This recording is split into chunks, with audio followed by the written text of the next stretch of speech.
So yeah, we are on episode number 22 today, and we have Peggy from Nexa. Is that right? Right on. I'm glad I got that right.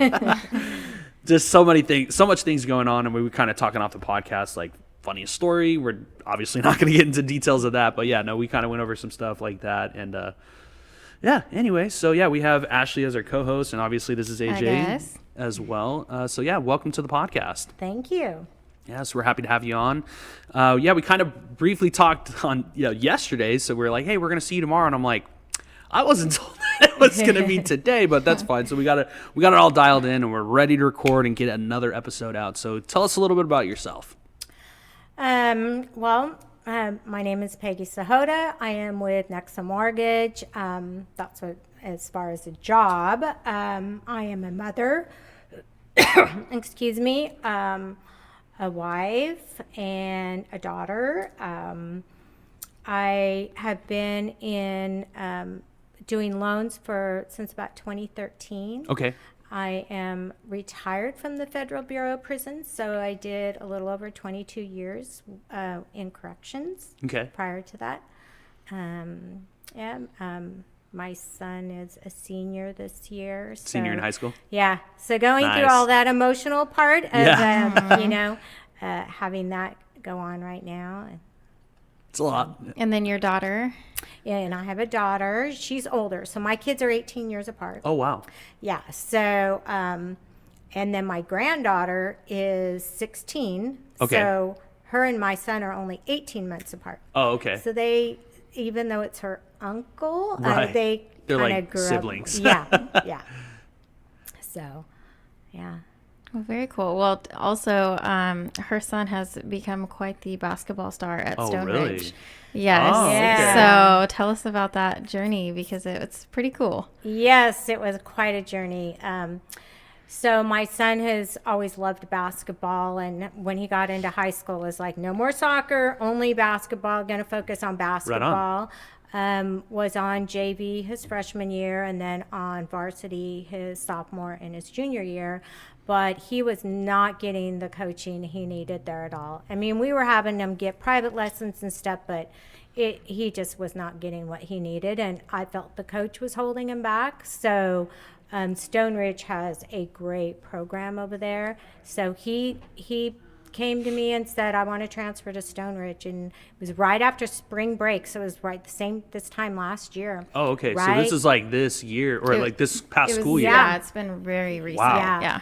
And so, so I called the school, I just showed up there on that Monday morning, and I'm like, I want to see how I can transfer my son. And they're like, okay, sure. So for next year. And I said, no, now. And they're like, we only have a few weeks left of school. I said, I know, but I want him here now, because I wanted to make sure he could play like during the summer and stuff. Oh, okay. Mm-hmm. So we moved him over. And the second he made his decision to move, like, he was like another child. He was he radiated, is how my daughter described him, because he seemed so happy. Like, he knew he was going to get the support he needed, and he had an amazing ride. So when you transfer schools for sports, they make you sit out 30 days. Yeah. So I don't understand the whole rules, but that's what you have to do. And so the team, they're a good team. They won sections last year. Oh, okay. But my son was the only senior on the team. There was another senior that was supposed to be on, but he got hurt during football. And so unfortunately he was out. And so they were winning and losing through December, and not losing by a whole lot, but it was like close games, and they're just like they needed that little extra umph. Yeah, and so we went to Florida for a 4-day tournament, and my son had to sit out the first 3 days, and they did end up losing those first 3 days, and then that fourth game, they won. And then we came back, and then season started, like all of our games that really mattered for the league. Right. And they never lost. I think they went 21, 22 game winning streak. Wow. So they won all of league. They were undefeated. And then they went for sections, and the semifinal game, 55 seconds left, and this coach was just calling not the coach, the ref was making really bad calls. Questionable calls. And ejected one of our really good players. 55 seconds left. And everybody's like, what the heck? And there's a lot of controversy over it. Right.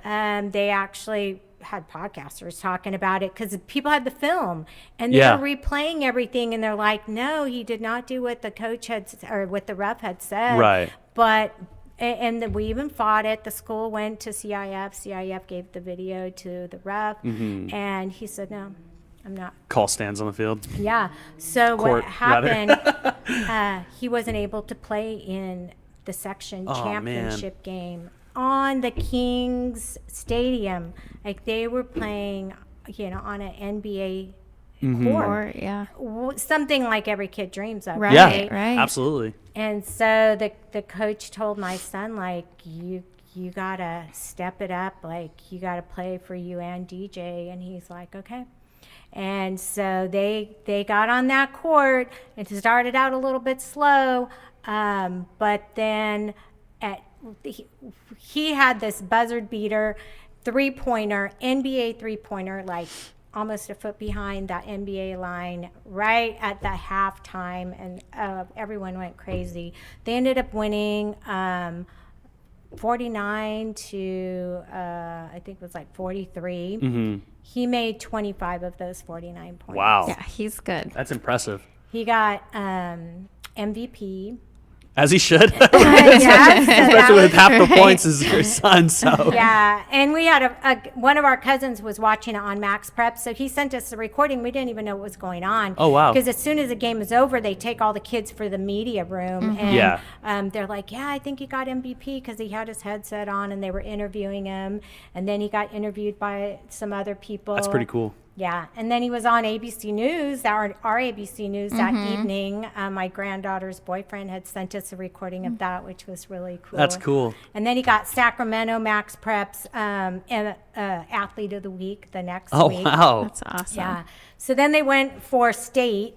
So they won their first round, and then the semifinal, they did end up losing by 10 points. And my son just broke down. Like he looked up at the clock, and he saw there was like 10 seconds left, and he knew he wouldn't. And he just...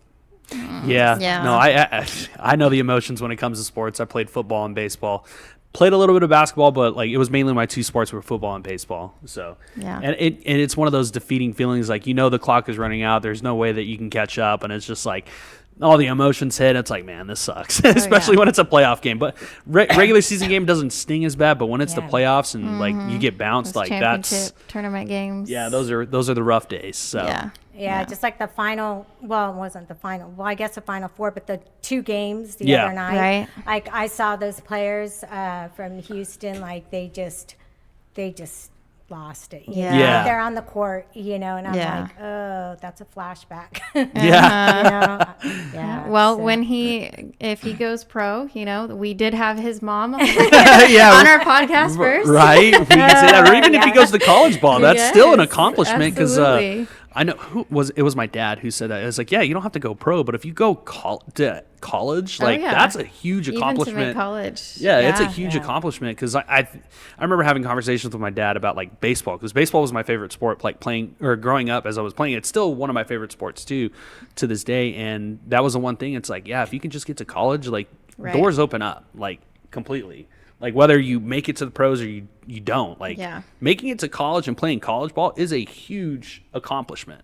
Yeah, and that's his goal, and he puts in so much time. Like he's always the first one there, the last one out, trying to get everybody to open up the gym for him on the weekends. And he did get an offer, Bethel College in Kansas, but I think the whole reality of moving that far away from home kind of sunk in. And then his coach is telling him you'd probably be best to go to junior college, get on their team, and then end up transferring, maybe a D2, D3 after that. Plus, the just the college ball, my son says, moves so much faster. Yeah. So he's hoping that he can get on Modesto College. Oh, okay. Because Modesto Christian's coach moved over there. Oh, okay. And he's a very good cool. coach. That's good. Yeah. So he did get Merced All-Stars. So, hey, Friday night is the game at the college. Oh, okay. So he's playing in that one, and then he's also playing in the Modesto All-Star game on the 26th. Oh, okay. Cool. Yeah. Right on. Yeah, when I played soccer for over 20 years, and I had been invited to Vanguard University for their Hell Week. Oh. That is when I decided that I did not want to be a professional player. Oh, gosh. So they had 3 practices a day, and the first one was at 5 a.m. Oh, no. Then you go to classes, you have lunch, and then you go to another practice, and then another practice in the evening, and do it all over again for 7 days straight. And I was like, oh, well. Man, that reminds me of 2-a-days at Merced High. Those girls. I had 2-a-days at Merced High. It was so hot during the summer that we had a condition in the morning, and it was still hot then. And I think it was we had 80, 85 degree weather, and we had to practice with shorts and a t-shirt on with our helmets. And then when it came to the afternoon practices, we had to put all of our equipment on. I'm like, this sucks. It's 115 degrees outside, and we have to wear full equipment. They have now since changed those rules. Thank God for those poor kids that are playing football now. It's like, hey, get your conditioning done in the morning.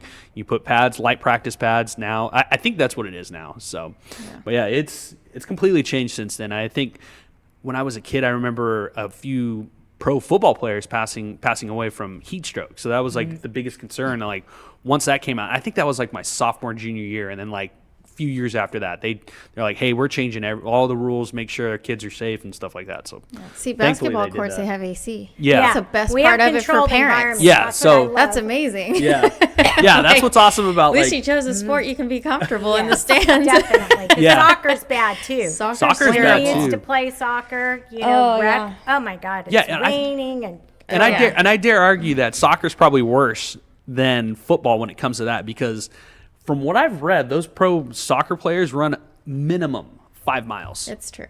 Minimum 5 miles. That. In football, it's not as much. Yeah, you have all these pads and stuff on, but it's quick bursts. It's it's not like soccer it's where sprints. It's full sprints for an hour and a half. Essentially, is what it is. And I'm like, nah, I'm cool. I'll stick to being on the O-line and not running a whole lot. So, but yeah, that's pretty interesting. We really hope your son makes it. I mean, that'd be amazing. Yeah. So I'm sure you're proud. That's a pretty cool little story that you got there. Yeah. So keep that in the. It was an amazing year. I had a complete meltdown when that ended, because that Stone Ridge family has just. They embraced us so much, and I can't speak highly enough about that school and that's that awesome. team. And, I've heard nothing but your good things. Kids go there too, and we love the staff. The thought of not being there all the time, I'm going tonight to help with the volleyball game. They have an amazing volleyball team this year too, and just love that school. Yeah, it sounds like a really good school. I mean, I've heard nothing but good things. I have my cousin's youngest daughter goes there, and she absolutely loves it. So it's just I've heard nothing but good things about Stone Ridge. So well, I know a little bit about it, but tell everybody else about your experience in corrections and what made you want to get into lending, because that's a huge career switch. Yeah, it is. When I was in high school, my teachers always thought I was going to be an accountant because I'm very good with numbers. Okay. But I remember, as you're finding yourself, talking with someone, and they're like, well, if you don't enjoy the numbers, what is it that you find exciting? And I go, well, law enforcement stuff. And at one point I did want to be a police officer, but back then they had height requirements, so I was told it's not going to happen. So that's a story in my life too, so I feel you. And then I thought, I want to be detective. Well, you got to be a police officer first. I want to be a judge or a lawyer, but that's a lot of school. Oh yeah. Mm-hmm. So it was always something in law enforcement was always exciting to me. So then when I was going to college, I was taking administration of justice classes. And so then I started volunteering at the juvenile hall. And then I learned really quick, okay, no young kids, because I wanted to take them all home and save them. Oh, yeah. Some of them, they just have they come from really bad homes. I remember on Christmas, this young girl who had she had been released. She called us on Christmas Day asking us to come pick her up because her mother was drunk. And we just had to tell her to lock herself in her room. And I mean, it was sad. Yeah, that's really sad. This isn't going to work for me. Well, then my brother came home from the military, and the Bureau of Prisons is federal. So they're always trying to recruit military people, just because you can buy back your military time, they're disciplined and all that. So my brother went to work for at Lompoc Penitentiary. And so then he was telling me that they were trying to do recruitment for female correctional officers because they didn't have a whole lot at the penitentiary level. So he said they're having like a job fair. Why didn't you come to it? So I went, and I'm like, okay, this is something I want to do, but I was a single mother. So it's like, okay, I'm going to have help because I got to go to Glencoe, Georgia. I'm going to end up on nights.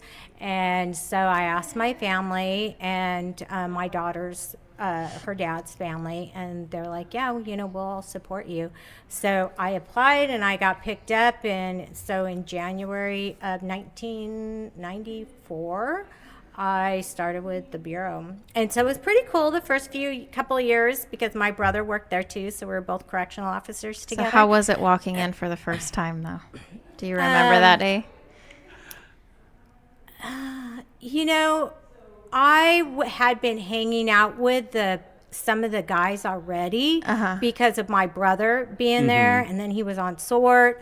So I guess I was a little nervous that you're in Glencoe, you're in training for the first 2 weeks, so you're kind of in a classroom setting. Yeah. But then my first shift, of course, I was put on morning watch, and there was a fight. There was a fight outside Chow Hall that morning, and some people were like, yeah, she's not going to make it, because it was a dog pile, and I didn't get in the dog pile, and they're like, what was she going to do? Like, everybody was already on them, you know? So you just kind of learn over time. More, you have that issue with the inmates, trying to expose themselves. That was the one thing I probably got the most of, The poor females. That sounds like that's the biggest problem. And then I'm so short that, when you're doing count, I'm like on my, totally always on my toes looking in for count. And so then, this happened at Atwater, though, where the inmates would realize that I'm really short. So what would they do? They'd stand on their bunk doing their stuff. My gosh. So that way I could, And it's like, really? Come on. But I'm just, imagining, what they're doing. I'm like... The worst thing at Lompoc... They're like animals. They had a movie theater, an actual movie theater at Lompoc. Really? Yes. For the inmates? For the inmates. They don't have it anymore. Okay. They've actually lowered their security level too. But for a lot of years, your movie theater, how your seating is? Right. Yes. And with a stage and everything. And they would put me in there. You would stay in the back, but the bathroom is right there for the inmates. Oh my gosh. Right across from you. And of course, I remember my first incident report, and the lieutenants were they were having a heyday with it, And they took pictures of this man's pants and, oh my gosh. There were a lot of stories from the prisons, And as a guy, I'm like, why? Why are these people doing that? I mean, it's not just because in the they're prison. not mentally sane. That's why. Well, it's not. It's not just in the prison either. It's just because I sub on Mondays, and you should hear some of the stories that we hear from these kids nowadays, and I'm like, what?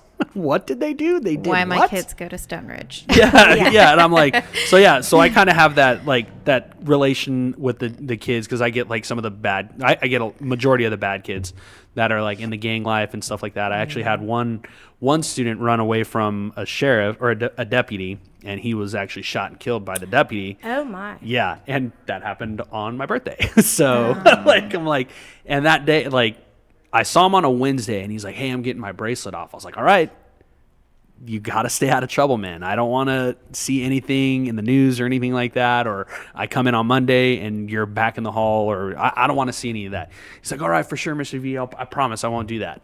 Getting a phone call Saturday, or no, we find out Saturday we're at some type of party on my brother's in-laws side of the family. The next day my mom calls me, hey, that kid that we were talking about, yeah, that was your student. I was like, what? Like, and I just, like, broke down in tears. Like, Maverick's, like, coming up to me. He's like, what's wrong, Dada? And I'm like, just giving him a hug. And I'm like, I got to protect him at all costs. Like, it flipped, like, father instincts kicked in. You don't want him to end up like that. Yeah, no. And no, thank God, like, I didn't end up down that route either. Yeah. Because, like, the influence of, like, certain schools, and I'm not going to name any schools or anything like that, but, like, there are, like, that gang life, like, that are trying to recruit. That's how they recruit. And, you know, luckily I didn't get recruited into that, because that would have been bad news for me and stuff. So, Yeah. yeah, it's just one of those things. It's like, it makes you open your eyes when you actually see on the other side of the lens. So, yeah. So that I can't imagine, like, being in the actual prisons. My mom always asked me, hey, do you want to go to the hall? And I'm like, luckily I have an appointment that day. I can't do that. So, Yeah, it's definitely not for everybody. Yeah. And the people that are there, you know, I mean, some of them handle it very well. You know, I mean, my husband, I don't know how he separates the two sometimes. Yeah, I'm just like, I don't get it. All the stuff that they see and they deal with, and mentally have to be able check to it at the door, and, like, it's like, you check it right when you're leaving the and door then from the just prison. going right like, back into civilian life. And I'm just like, you know, and then the stuff that my kids say at school, you know, I've posted some things that my kids tell their teachers, and I'm just like, it's just a reminder, like, you got to watch what you say in front of kids. Like, even if you're joking, you know, they go to school and they're like, my daddy hangs the bad guys by their feet. Oh, I'm like, gotcha. okay, no, they don't. He doesn't actually do that. It was a joke. Okay. And that's where you see a lot of people, even when in law enforcement, like, that they have their circle of friends, and it's always other people, usually in law enforcement. It Yeah. always Like, is, because they understand the lifestyle. Yeah. You know, and I mean, that's why we have so many clients out there, Yeah. is because, you know, I mean, I'm on the other side, but I still, you know, I understand being with somebody that's in that life, you know, and it's just a whole different world in there. Even the women that are out there, I'm like, listen, these are people that you want to have on your side. These are people that you want to be friends with. You don't want to be enemies with. Yeah.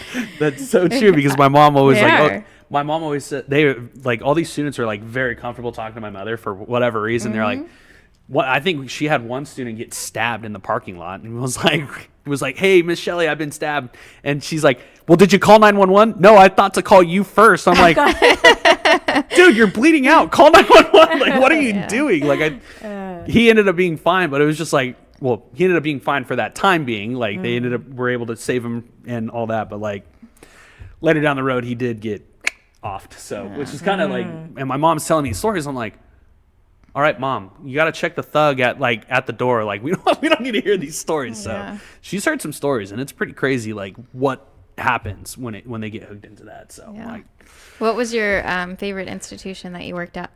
USP Lompoc. Lompoc? Yeah. Yeah. The best and the worst days of my life were at that facility. I'll put it that way. Yeah. I mean, because I was there when Scott Williams was killed. That was a rough night. Yeah. That was because my brother had already transferred, and I'm like, everyone left me in this hellhole. Yeah. You know, it was, nobody had been killed, not a staff member, for a lot of years. Oh, really? At that point. And it was a rough night. I was on the disturbance control team, and Scott was on SORT. So they would not allow SORT to go into the facility. So DCT was the one who had to handle everything.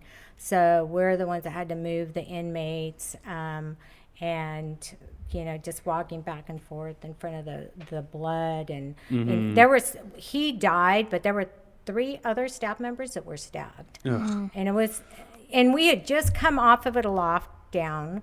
We had a staff member who had passed away from, I think it was like diabetes or something. And so there was just so much going on. We were constantly locked down. And I remember I was across the street at the training center working out. And when I was leaving, I kept passing all these ambulances. And I mean, like I said, we had just come off a lockdown. Yeah. And I'm like, if it's important, okay, before cell phones, there will be a message on my machine when I get home. Okay, that was my thought process. And you were like the or the housing, right? Yeah, I was at that. Living in the housing. No, I lived in Orchid. Oh, okay. But I was across the street, just at the gym. Yeah. Oh, okay. Yeah, no, I didn't live on staff housing, so I was about 30 minutes away where I lived. So then when I got home, all the message on the phone, get back here, get back here, get back here. And then I get there and I'm like, what the heck is going on? Because they didn't tell you anything. But all the doors to the end, going in, the gates, everything were open. Like, you don't ever see that. Yeah. And then sort was just all in the courtyard area. And I'm like, what's going, like, nobody was saying anything. And I went up, and one of my my teammates, we went up to our room where we always get ready, and then he told me, and I'm like, oh my gosh. Yeah. And I had just seen him that day. Like, he was a really, really nice guy. And to this day, that inmate still has not been charged because he's, pleaded insanity. Right. He's not sane to. Well, hopefully stand we'll trial. see some changes with that in the near future. Yeah, that's incredibly sad. It's the most recent one at Atwater, Yeah. Yeah, and so then I was here with the Atwater one. That one I didn't have to. I was more on the other side. My husband dealt with that one more. Because he was SORT, so they were the ones that were in there. So those are teams that they have at the prison. So there's like SORT, DCT, CNT. These are all different teams that are responsible for responding for different things. So SORT is kind of like a SWAT team. Oh, okay. And then disturbance control, it's just like a level down from your SORT, because your SORT are more trained more with the firearms than disturbance control deals more with less lethals. Oh, okay. So when you went to Atwater, did you promote when you transferred, or what was your position at Atwater? So when I first went in, I was employee development specialist. So so when I started as an officer, I actually was there. And then I transferred into the business office because of having my daughter, just to have more normal hours.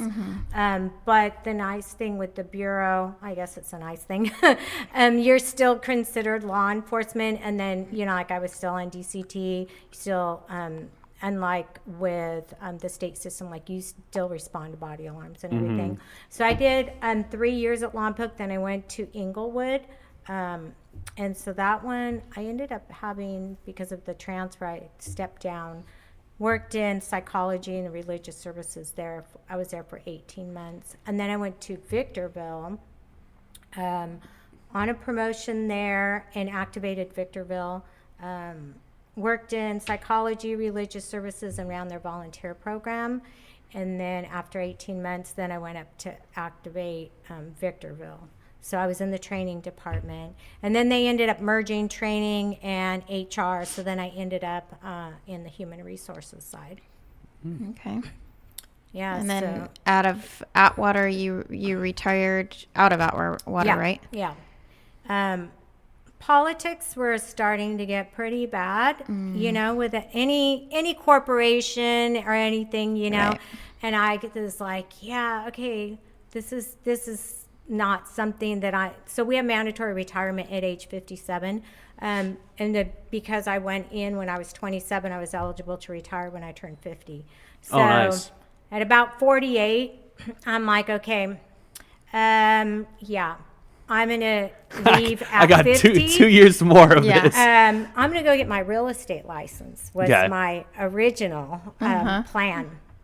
So I was studying for my real estate license, and our friends, the husband, he was a broker, and then the wife, they had a mortgage company that she ran. And so when I was doing my studying, I'm like, yeah, my favorite part though is the finance class, when you're studying for it. That's my And- least favorite. Numbers were my favorite thing. No, the only Yeah. math I do is figuring out like what Your we're commission going to is? be paid. That and like 2% okay, of 500. here's my client's offer, and here's their down payment, and that's it. Like all the rest, you guys can have it. Yeah. Yeah. Grinding away at the numbers. I don't know what it is. It's like, hey, it was funny. I showed my wife a meme. It was about like how we talk in like quarter, eighth, and all that. Oh, And it's yeah. like, it sounds like my husband's a drug dealer talking about a quarter here and eighth there and all that. And I'm like, and I showed her, and she's like, yep, that really sounds like you're a drug Yeah. dealer. It's like, Yeah. no, it's just how we talk, and then we switch from percentage to points, and she's like, how do you keep up with all that? I was like, Bips and- yeah, bips, yeah. and she's like, how do you keep up with like all the different types? It's like, you just learn. It's just Yeah. one of those things, and it's like, and it all means the same exact thing. Bips, points, interest, or points, percentage, like it all means the same. And I tell people, if I'm flipping lingo, it's just because that's how it's going to flow out, and it's all the same thing. So Yeah. it's just depends on what lingo you're going to use and how it's going to flow in the conversation. So So did you end up getting your real estate license? Or Yeah, you so did? so Okay. Oh, okay. because I was already in the middle of that. I don't quit anything, so I Not a quitter. got that, and she's like, "Well, then why don't you just become a loan officer?" And I said, "Oh, well, like what would I have to do?" And she says, "Oh, you got to get your license like you did for the real estate." And I want to, maybe even back then, you had to have both. Oh, okay. I'm not sure if you had to have both, but anyways, I had already was getting ready to do Yeah. my real estate. So I got that. As soon as I passed that, then I turned around and did the course for the NMLS and got that. And so then I'm like, I was very naive at that point, because I thought, okay, I'm going to take 2 weeks leave from the prison. I'm going to go get myself all set up at my new office. So, you'll laugh at this. I printed out all the guidelines. Okay, guidelines change all the time. Oh, yeah. But I had all these binders because I'm very organized. Like, I like paper. And so I'm all set up, and our office at the time was actually in a real estate building. Okay. And so I'm just thinking it's like a bank. People are going to walk in to get a loan. Did you think the same thing? swear to God, Oh my gosh. So I was like, oh, this is going to be cake. No, that was a rude awakening. A lot of people think that about real estate too. They Yeah. think they get hired by a broker and they're like, "Hey, how come you guys aren't giving me business?" yeah, it's. Surprise, surprise. And I was thinking, it's like, oh, these people are just coming in, like, they're like, oh, yeah, we need to get a mortgage. It's like, okay, who you go see? You go see the bank first, or you go see the mortgage lenders. Yeah. And that's what I thought. I was like, oh, this is going to be easy. No, No. it's a grind. Yeah. So I learned really quick that first week, like, oh, no, you have to get the business. Yeah. The company had a coach that they were paying for. So I called the coach. He was out of New York. And so I, told him I was new, needed to get, business. And so he said, I'm going to be very honest with you. Like, you're going to have a hard time being successful until you're full-time. Like, this Yeah. is a full-time job. Yeah. So call me when you retire. So I did a few loans here and there Right. for those 2 years. Family, coworkers, Right. friends. And there was some realtors from that office that would give me a loan here, a client here and there. And so once I retired, then I called the coach, and he actually was having a class in San Francisco like that next month. So I went to that. It was a 2-day event, and then he just taught really how to market to mainly realtors. Mm-hmm. And so, he had his little 3D program and Right. everything. And so I started doing that. And one of the first agents I had reached out to was Phil May. Okay. And so he invited me to an open house that he was doing. And then he told me about the meetings here. And he said, I'll invite you, come to the realtor meeting. And so that's when I started coming to here. And then I never thought about the fact that I was leaving this, guaranteed paycheck to Right. commission. I think I just was so done with the bureau that I never thought about it. And so I just hustled and did whatever I had to do and just kept learning and still learning today. Yeah. Yeah. There's always learning on it. So. Yeah. Yeah. And I was thinking, oh yeah, I can take off whenever I want, and the whole that's part of the awesomeness of you get a little bit more freedom when it comes to your work schedule, but it's also a downfall too. Well, So yes. a lot of people think it's like, oh yeah, you work whenever you want. I was like, yeah, kinda, but when I get But a phone call, you are at, expected to be available. Yeah, all the absolutely. time. Like, clients don't think that you're allowed to have a day off. Yeah. Like, no, I need to Yeah. be able to get a hold of them when I need to get a hold of Yeah. them. And it's like, I mean, we are real people. Yeah, it's like, hey, not AI. yeah, and I've learned to let my clients know, hey, look, available most time. Yeah. When it's after a certain time, text me, make sure that I'm awake or available, and I Yeah. will at least respond in a text, if I'm available. I had one client text me at 11 o'clock last night. I was like, you know what? I'm not doing this right Yeah. now. Yeah. I need You my have sanity. to set the boundaries Yeah. for yourself, because if you don't respect them, your clients won't. Yeah. And that I have had to learn too, because I used to be like, oh yeah, I'm available anytime. Text me at 11 o'clock. I'm awake because my kids are Yeah. young and whatever. And then I finally got to the point to where I was like, no, you know what? I have to set these boundaries Yeah. for my sanity. Yeah, and I can't remember where I read this or heard it from. I was like, if you're not saying no, then you're not doing your job right. Yeah. I was like, what? What do you mean if you say no? And then it's like when you read and dive into it, it's like, well, no, you have to say no at a certain point, Yeah. or else you're never going to be successful. And I think it was when we went to Ledge Day last year, or he actually said, I was like, yeah, the first time I fired my first client was the best day of my life. And I'm like, well, you shot away money? He's like, no, it sent a message to myself knowing that, hey, I have to give myself some free time even though I'm available at that Yeah, time. and I feel like okay. Peggy's pretty good about that. Even when we have a mutual client together, she lets me know hey, I'm going to be traveling from this time to this time. So if you need me, I'll check my emails after, or, and so I think that transparency with clients and, people that you're working with on the other side too is really important. So. And most people respect your time. Yeah. They'll say, oh gosh, I'm sorry it's after hours, Right. Yeah. But you do have some. I've gotten the Yeah. late texts They don't and I'll care. be like, yeah. don't even respond. That's a because tomorrow then problem. Don't even starts read it. the Don't even click in and read it. conversation. Yeah. And once you respond, then it's like, Yeah, you open It's the on. door. And then it's like, nope, now you're stuck. Because I made that mistake last January. We're going back and forth on the rate, and hey, he wants to pay a point. No, I don't want to pay a point. Hey, I'll pay it half a point. And I'm like, at one point I was like, dude, it's 11:30 and I'm starting to get tired now. We can start talking about this tomorrow. And then then now I'm thinking about it, and I couldn't go to sleep until 1 o'clock in the morning. And I was done. I was like, you know what? I couldn't go to sleep because I was constantly thinking about it. And it's I got the deal done, but it was just one of those things. It's I can't continue to do that long term. Short term, absolutely, you gotta do what you gotta do to get your first few clients. Once you get that established, then you just say, hey, look, this is the cutoff time. If I'm available, I'm not doing anything, then I'll address it. But other than that, nah, we're gonna do this tomorrow because there's not much we can do after a certain time, 6, 7 o'clock. There's not much we can do. Yeah. So. yeah. And you got family and Yeah. Exactly. Taking a loan application all day. I can do that, no problem. And it makes it easy with technology. We just have them fill it out themselves. And it's all right, we're going to pull credit. We'll take a look. All right, cool. I'm going to call you tomorrow. And that's about it. So that's what's cool about tech. So it's start an application at 9 o'clock at night. Awesome.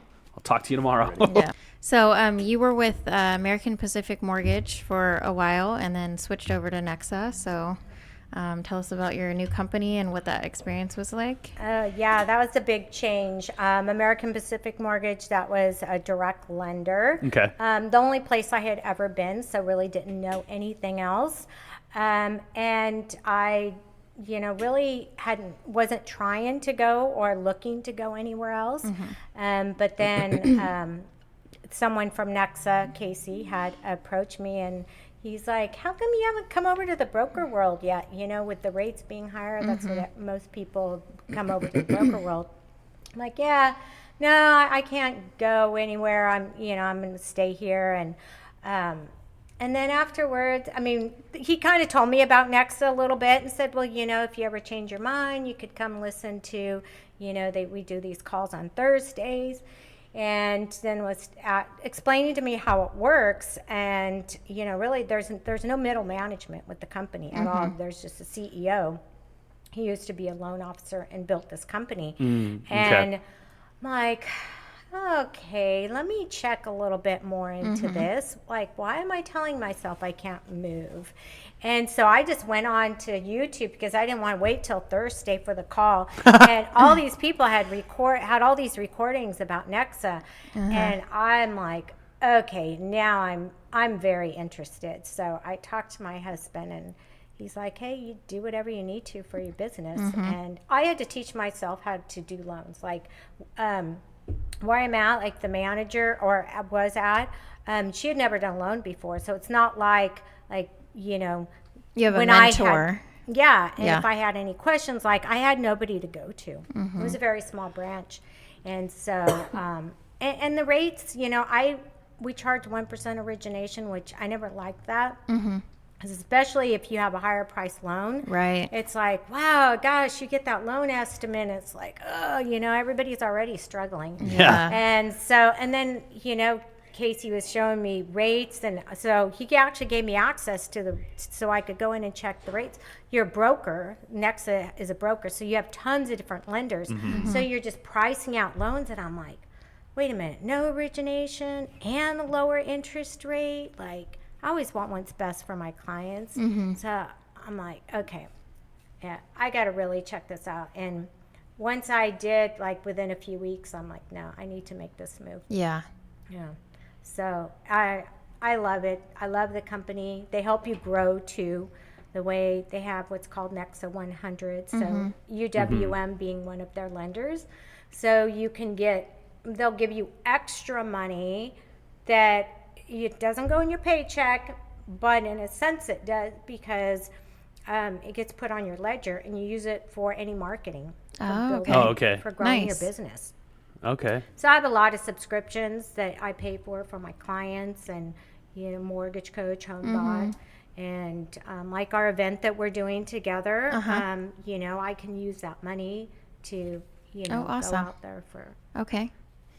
Yeah, so at the end of the day, it's really just about what's best for our clients. So that's what was hard for me too, with the whole brokerage thing. It's like you get comfortable and you're like, this is the only place I've ever known, and then you realize you might need to make this change, and it's gonna hurt some people's feelings in the long run. Yeah. And of course that's not your intention, but yeah, I get it. I was with London for 6 years and I still love everybody there, but you have to just do what's best for you in that season of your life, Yeah. And so, yeah. So, but then you also opened Jams. Yeah. So we've had Jams since 2015. So, and the first one was it Turlock? Turlock. Okay. Yeah. So my husband, he worked at the prison with me. And he did 11 years. He was getting tired of it too. But we had friends, and him and his friend, they were always talking about, I think a lot of guys have a dream of a sports bar, right? So one night I'm like, are you guys going to ever not do in the anything garage? About this? Not in the garage. Not in the garage. Hey, that's where we're watching the UFC fight, is in the garage, because it's actually going to be a nice day. So. And so are you guys just always going to talk about this, or are you really are you guys serious? And so we're serious. So then they really started talking about it, and okay, let's start looking for a place. And so with our our partners, he's a broker, so they know what spaces are for rent, as far as restaurants. Like, he's got that other side of the business taken care of. And so there was a place that was actually right by his office there in Turlock, and where I ended up eventually going for the mortgages. And so that one, they were selling the business. And so then we're like, okay, do we really want to do this? And so my husband's like, so we decided yes, but then we also decided, okay, we need somebody to manage the day-to-day operations for it to be successful. Right. And my husband's like, I'm done with the bureau. So he took on that role, and he left in 2015. And then we opened up in December of 2015, our first one in Turlock. Okay. And then because it was like really big news. Like, we're like, oh yeah, we're getting this restaurant from Turlock, and I was like, okay, sweet. Like, if they're successful in Turlock, like, what are they going to be able to do in Atwater? And I was like super excited about it. So and so then we did Atwater, and I want to say that was 2017. Okay. And that I still to this day like just everyone supports us so much here locally. Like, that one still is most people will say when they've been to all three, like, they feel at home at Atwater for some reason. There's something about the layout and the culture of that one that just, that I one agree. does better. So than wait, you said you them. have 3 locations? Yeah. So there's the Turlock, Atwater, and where else? Los Banos. Oh, okay. So then, we were leasing these buildings, and we're like, okay, we go in, we do all these renovations. Like, we need to buy the next one. Yeah. We got to buy the building. So we bought the building. In Los Banos. In Los Banos, okay. Yeah, it was downtown, the old Crest Theater. Okay. And then COVID hit. Oh, okay. Okay, it's all starting to like click now. Okay. Yeah. Yeah. So then that was a very, very long project. I bet it was a very long project. And the building is huge. So we're, right from the very beginning. And expensive. Yeah. Okay. This can't be like a whole restaurant. It's just way too big. Right. Yeah. So we did the restaurant in the front, and the back where the actual movie theater, we had to level out the floor, lots and lots of concrete. We made the Crest Event Center. So to keep with the whole theme of the Crest Theater. And so that's an event center that you can rent out. And you guys had to preserve that, right? Like with specific colors and all of that? Yeah, so we didn't have to, but we did a little bit, just because, like, if you go when you walk up to the restaurant, the way it is kind of like a theater. We kept the original tiles, and then you have your like billboards in there. So then we did put some of the posters from some of the original that's cool. films, like a homage towards the theater. That's Yeah. And a lot of the local people, like, we do have pictures from Los Banos years and years ago. Just keep with the history of the town as well. So so we've had comedy shows there. We had our second comedy show, I think it was a week or so ago.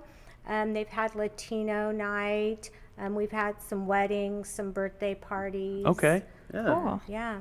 Good. That's pretty cool. Speaking of comedy shows, that was a funny comedy show we went to in Reno, wasn't it? Oh, in Reno.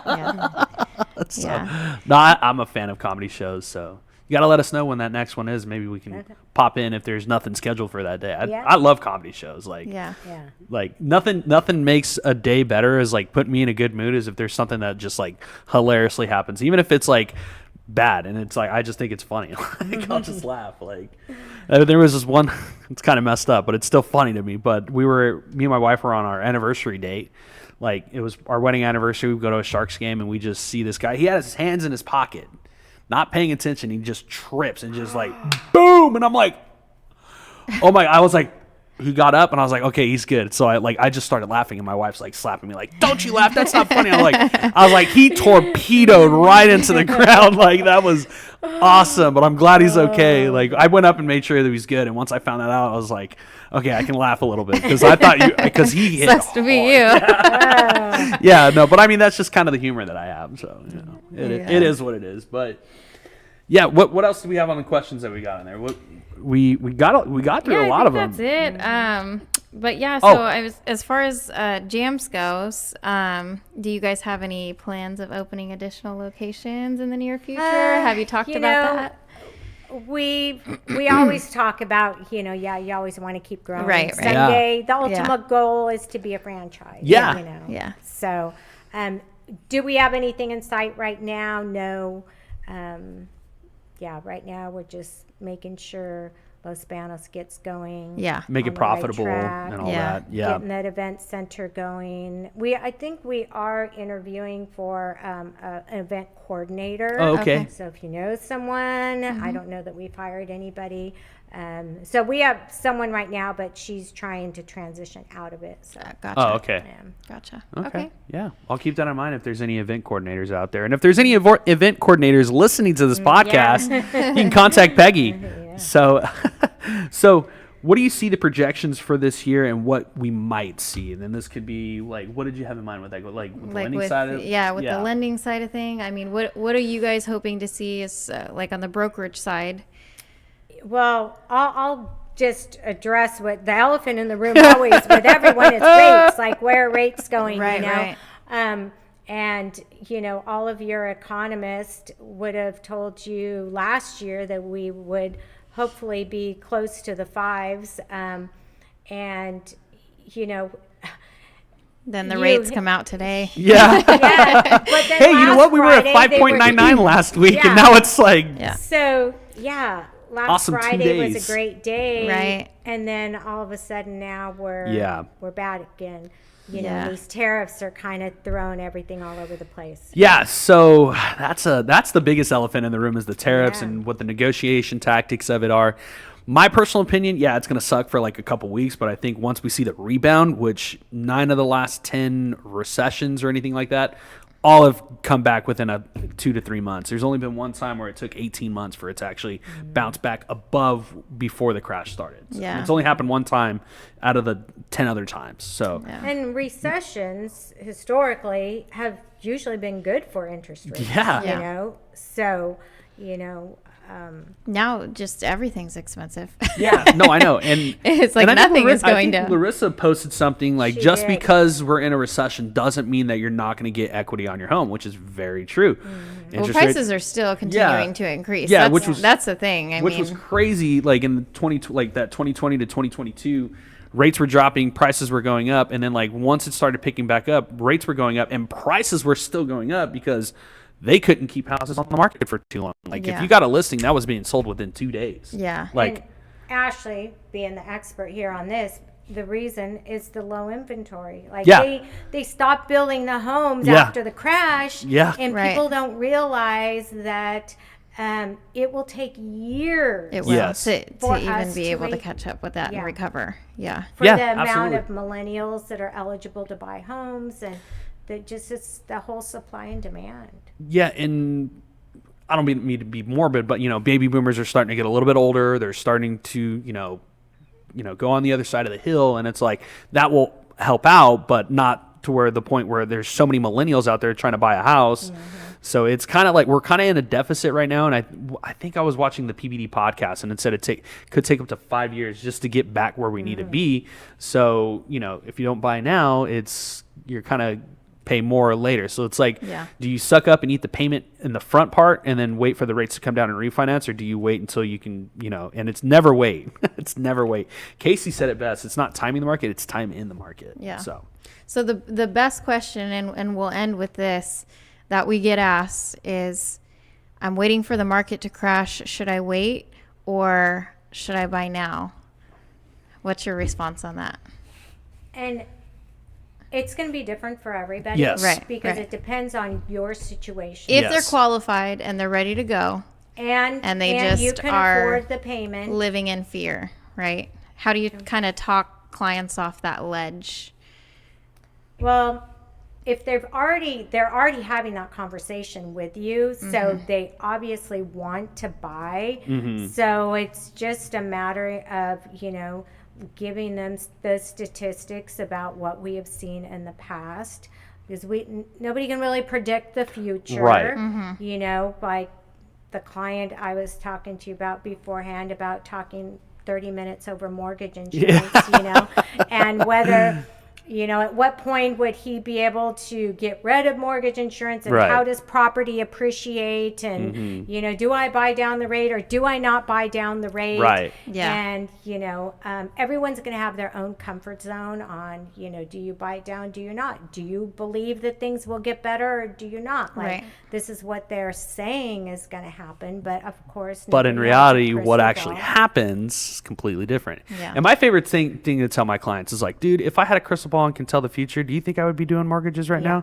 I'd be out sports gambling like crazy because I know I'm going to hit these parlays that are like plus 10,000. I put $10 on and I made $5,000. Like, dude, like think about it like that. If I knew what was going to happen, I wouldn't be doing mortgages. So, But one thing we do know, though, is real estate is always a good investment. Yes. You know, I think of when I bought my very first home as a single mom back in 97 when the market was low. Watch that home go up so much in appreciation. And then you know, we had flipped some properties, and then I bought at the highest in the home that I'm in right now, and then the market crashed right after. No. But it didn't matter because I wasn't moving. Yeah. Right now my house is worth more than it was when we had bought Yeah. it. So, you know, it only matters if you're selling. Right. Yeah, absolutely. And that's the same thing with the stock market. Like, if you're not selling, you're not losing money. Like, Yeah, I think that's a hot topic right now is like the Yeah. stock market, because we follow certain stocks and bonds and stuff like that. And we kind of talked about that off the podcast. It's like, as long as you're not selling, you're fine. I Like, know, my husband's like, do you see the stock market? Do we need to move anything? I said, No. babe, you just let it be. Like, Yeah. you know what they're doing. We're not pulling any money, so yeah. it'll just ride. Yeah. You just got to let it ride. Because I remember, wow, when was it? I think it was in, I was working at Travis Credit Union. They were talking about their 401ks and stuff. And they're like, oh, dude, it dropped. And I'm like, why are you worried about it now? You're 40. Like, Yeah. you're not even retiring Yeah. for another 15, 20 years minimum. Like, why are you worried about that right now? Like, and I was like 28, 29. And I was telling these people that were in their 40s, I'm like, why are you worried about that? Like, it's not that big of a deal. Are you pulling from it anytime soon? Yeah. No? Okay, then don't worry about it. Like, Yeah. And even It's when like- you retire, like my parents are retired, but they just take their minimum distributions. The money's still sitting there. You know, Right. you want to pass it on to your family. Yeah. So yeah, no, it's time in the market, not timing the market. So because like if you were able to lock last Thursday or Friday, you timed it perfectly. But trust me, it's still time in the market, not timing the market, because it can quickly go back up or it can quickly go down. We just never know. Yeah. So And I think ultimately it's really just about having people in your corner that are educated enough to explain what's going on right now. You know, we don't know what's going to happen in the future, but these are our circumstances right now. This is what you're looking at for your payment. And if you are ready and able financially to, you know, accomplish the American dream that everybody else is trying to accomplish, why wait? Yeah. You know, I mean, if you are there and on paper, like, you know, there's nothing hidden because the underwriter will find it. So, you know, if you're able to, then who cares about the economy? Because the economy is going to do what it's going to do regardless. Yeah. You know, if you're able to, then go for it. And it's like, it's never a bad investment. I feel like real estate, lending, banking, they always get advice from like their uncle, and it's like, well, what do you get advice like from your uncle about like a cyst that you have on your face? I like, just had a transaction fall out because of a parent. yeah, and it's like, hold on, like Yes. talk to the professional that you need help for. If you're not going to go for your teeth, you're not going to go to an eye doctor. Like it's the same concept, but it's like, hey, we're the loan experts, you're the real estate expert. Like, why would you not talk to a real estate expert or a loan officer that knows the industry more than listen to Joe Blow over here saying like, oh, the market's going to tank, it's not a good time to buy. No, if you can afford or the this payment. property is a mess. The best one is, man, this foundation, because there's cracks in the wall. And I'm like, okay, well, what do those cracks look like? Yeah. Are they straight or are they like stairs? Because then you're talking about a problem, you know? Yeah. But yeah, I think we love our parents, you know, but parents, let us do our jobs. Yeah, but hey, no, my dad was like, no, you need to go talk to a loan officer. They're the ones that are going to tell you the truth and like if it's the right time to buy. And my dad has been a gone foreclosure, whatever, what I'm trying to say is like, you need to get into a home. He was always like, buying a home is going to help you out because the biggest thing that you're going to see is it's an inflation buster. Like the people that are renting, your rent's going to continuously go up hundreds of dollars. Or they're going to sell, and then you're going to have to find a new place to live. And you're going to have to find a new place. Or there's going to be a situation where it's like, hey, look, you know, their rates on their rent are going up, but your mortgage payment, like principal and interest, never going up. Right. Your mortgage payment, yes, can go up by a few dollars. And my wife even was like, our mortgage payment went up $40. I'm like, better than $200-300 for rent. Yeah. She's like, yeah, you're right.